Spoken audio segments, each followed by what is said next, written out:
विवाह वर्णन। गुरुकुल में तीनों वेद 36 वर्ष या 18 वर्ष या 9 वर्ष तक ब्रह्मचारी पढ़े, या जितने काल में हो सके उतने काल तक ही पढ़े और ब्रह्मचर्य का पालन करे। क्रम से 3, 2 या एक ही वेद पढ़कर ब्रह्मचर्य की रक्षा करके गृहस्थ आश्रम में प्रवेश करे। उस वेदज्ञ ब्रह्मचारी को आसन पर बिठाकर पिता या आचार्य पुष्पमाला पहनाकर मधुपर्क विधि से पूजा करे। फिर गुरु की आज्ञा से स्नान समावर्तन करने के बाद अपने वर्ण की शुभ लक्षण वाली कन्या से विवाह करे, जो माता की सपिंड 7 पीढ़ी में ना हो और पिता के गोत्र में ना हो। ऐसी कन्या द्विजों के लिए विवाह योग्य होती है। यदि गौ, बकरी, भेड़, धन और धान्य से खूब धनी भी हो तो भी विवाह संबंध जात कर्म संस्कार रहित कन्या मात्र पैदा करने वाला, वेद पाठ रहित, शरीर में बहुत बाल वाला, बवासीर वाला, क्षय रोगी, मंदाग्नि, मृगी, श्वेत कुष्ठ और गलित कुष्ठ इन 10 कुलों में नहीं करना चाहिए। जिसके देह में लाल बाल हों, अधिक अंग वाली, रोगी, बिना बाल वाली, अधिक बाल वाली, ज्यादा बोलने वाली और पीली आंखों वाली कन्या से विवाह ना करे। नक्षत्र, वृक्ष, नदी, म्लेच्छ, पर्वत, पक्षी, सांप और शूद्र नाम वाली और भयदायक नाम वाली के साथ विवाह ना करे।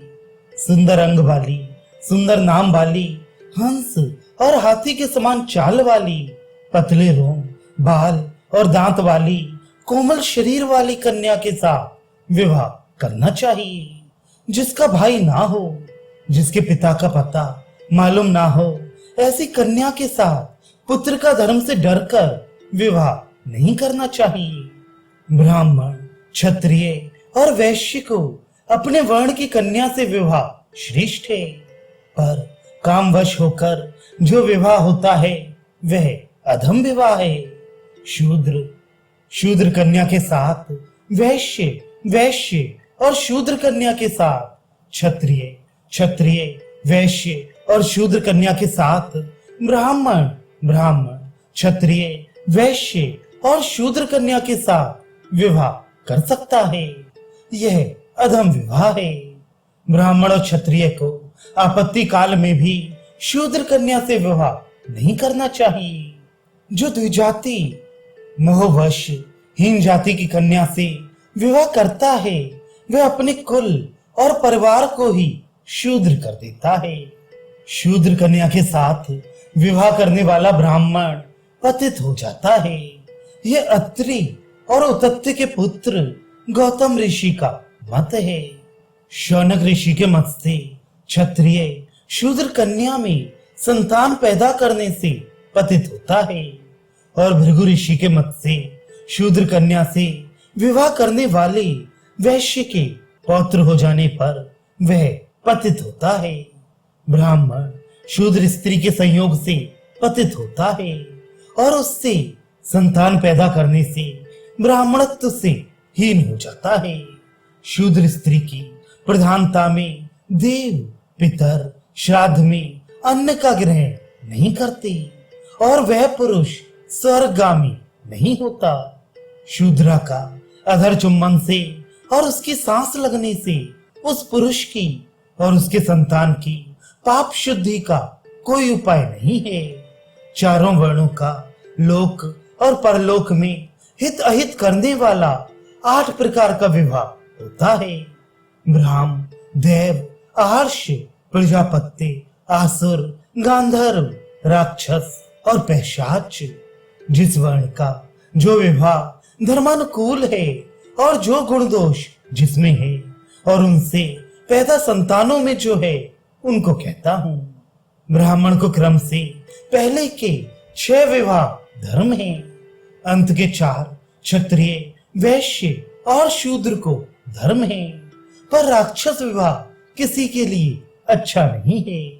ब्राह्मण के लिए पहले 4 विवाह श्रेष्ठ हैं, क्षत्रिय के लिए एक राक्षस, वैश्य और शूद्र के लिए आसुर विवाह श्रेष्ठ माना गया है। 5 विवाहों में 3 प्रजापत्य, गांधर्व और राक्षस धर्म कहा है और 2 पैशाच और आसुर अधर्म है। इसलिए इन दोनों को नहीं करना चाहिए।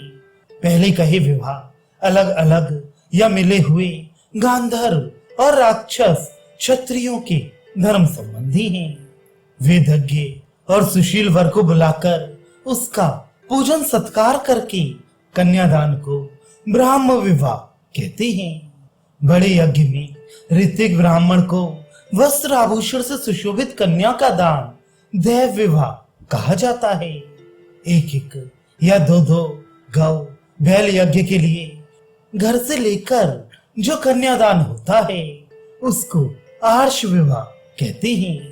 तुम दोनों धर्माचरण करो ऐसा कहकर वर कन्या का पूजन करके जो कन्यादान होता है उसको प्रजापत्य विवाह कहते हैं।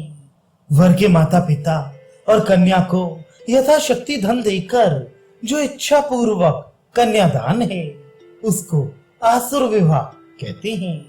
कन्या और वर की इच्छा से जो संयोग होता है उसको गांधर्व विवाह कहते हैं। ये कामवश भोग मात्र के लिए है, धर्मार्थ नहीं है। मारकर दुख देकर रोती हुई कन्या को जबरदस्ती हर ले जाना राक्षस विवाह कहलाता है। सोती, नशे में और वेसुद कन्या के साथ एकांत में संभोग करना पैशाच विवाह होता है। ये महाअधम और पापपूर्ण विवाह है। वर के हाथ में जल देकर कन्यादान ब्राह्मणों के लिए उत्तम पक्ष है। दूसरे वर्णों में इच्छानुसार बिना जल वचन मात्र से ही विवाह हो जाता है। भृगु ने ब्राह्मणों से कहा, इन सब विवाहों में जिसका जो गुण मनु ने कहा है वह आप लोग सुनिए। ब्राह्म विवाह से पैदा हुआ पुत्र सुकर्म करे तो अपने पिता, पितामह आदि 10 पूर्व पुरुषों को और पुत्र पौत्र आदि 10 आगे के वंशजों को और 21 में अपनी आत्मा को पाप से मुक्त करता है। दैव विवाह का पुत्र 7 पीढ़ी पहली और 7 आगे की, आर्ष विवाह का 3 पीढ़ी पहली और 3 आगे की, और प्रजापत्य का 6 पीढ़ी पहली और 6 आगे की, और अपने को तारता है। क्रम से ब्राह्म आदि 4 विवाहों से जो संतान होती है वे तेजस्वी और शिष्ट पुरुषों में मान्य होती है। ब्राह्म आदि विवाहों से पैदा हुए पुत्र स्वरूप सत्वगुणी, धनवान, यशस्वी, भोगी, धार्मिक होते हैं और 100 वर्ष जीते हैं। और दूषित विवाहों से पैदा हुए कुकर्मी, झूठे और धर्म निंदक होते हैं। अच्छे विवाहों से अच्छी और बुरे से बुरी संतान पैदा होती है। इसलिए निंदित विवाहों को नहीं करना चाहिए। विवाह संस्कार अपने वर्ण जाति की कन्या के साथ करना उत्तम है और दूसरे वर्ण की कन्या के साथ विवाह विधि इस प्रकार जाननी चाहिए। ब्राह्मण के साथ क्षत्रिय कन्या का विवाह हो तो वर का हाथ ना पकड़कर उसके हाथ का तीर पकड़े। वैश्य की कन्या प्रतोद पशु हाँकने का डंडा और शूद्र कन्या पहने वस्त्र का किनारा पकड़ ले। ऋतुकाल में अपनी स्त्री से संभोग करे और अमावस्या आदि 5 पर्व दिनों को छोड़ दे। स्त्रियों की स्वाभाविक ऋतु रात्रि 16 हैं। उनमें शुरू के 4 दिन निंदित हैं। उन 16 रात्रियों में शुरू की 4 रात्रि 11वीं और 13वीं भोग के लिए निंदित हैं। बाकी 10 रात्रि अच्छी हैं। युग्म सम 6ठी, 8वीं, 10वीं आदि रात्रि में भोग करने से पुत्र और अयुग्म 5वीं, 7वीं, 9वीं रात्रि में कन्या उत्पन्न होती है। इसलिए पुत्र की इच्छा से युग्म रात्रि में भोग करना चाहिए। पुरुष का वीर्य अधिक होने पर पुत्र और स्त्री के अधिक होने पर कन्या होती है, और दोनों के समान होने पर नपुंसक संतान या जोड़ा पैदा होता है। वीर्य क्षीण होने से संतान नहीं होती।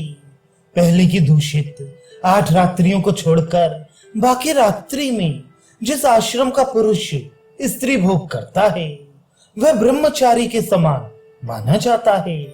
विद्वान पिता कन्यादान में कुछ भी उसके बदले में मूल्य ना लेकर दे। यदि लोभ से कुछ ले लेता है तो वह संतान बेचने वाला है। कन्या का धन, वाहन, वस्त्र आदि जो पिता, भाई आदि अपने भोग में लाते हैं वे नरक में पड़ते हैं। आर्ष विवाह में जो एक एक या दो गौ, बैल वर से लिया जाता है, कोई आचार्य कहते हैं वे मूल्य है, पर यह मिथ्या है, क्योंकि विक्रय का मूल्य कभी अधिक कभी कम होता है, पर वह नियत है, इसलिए मूल्य नहीं है। जिस कन्या का वर का दिया हुआ धन पिता आदि ना लें, कन्या को ही दे दें, वह भी विक्रय नहीं है, क्योंकि वह कन्या का पूजन सत्कार मात्र है। पिता, भाई, पति और देवर को स्त्रियों का सत्कार और आभूषण आदि से उनको भूषित करना चाहिए। इससे बड़ा फल शुभ होता है। जिस कुल में स्त्रियों का सत्कार किया जाता है उस कुल पर देवता प्रसन्न रहते हैं। जहां नहीं वहां सब धर्म कर्म निष्फल होते हैं।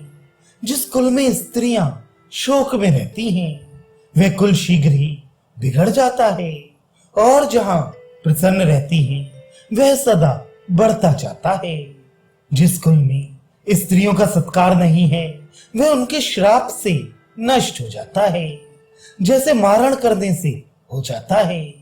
इस कारण सत्कार के मौके पर और उत्सवों पर सदा गहना, वस्त्र और भोजन से स्त्रियों को संतुष्ट करना चाहिए। जिस कुल में स्त्री अपने पति से और पति स्त्री से संतुष्ट रहते हैं उस कुल में अवश्य कल्याण होता है। यदि स्त्री शोभित ना हो तो पति को प्रसन्न नहीं कर सकती, और बिना खुशी संतान नहीं हो सकती।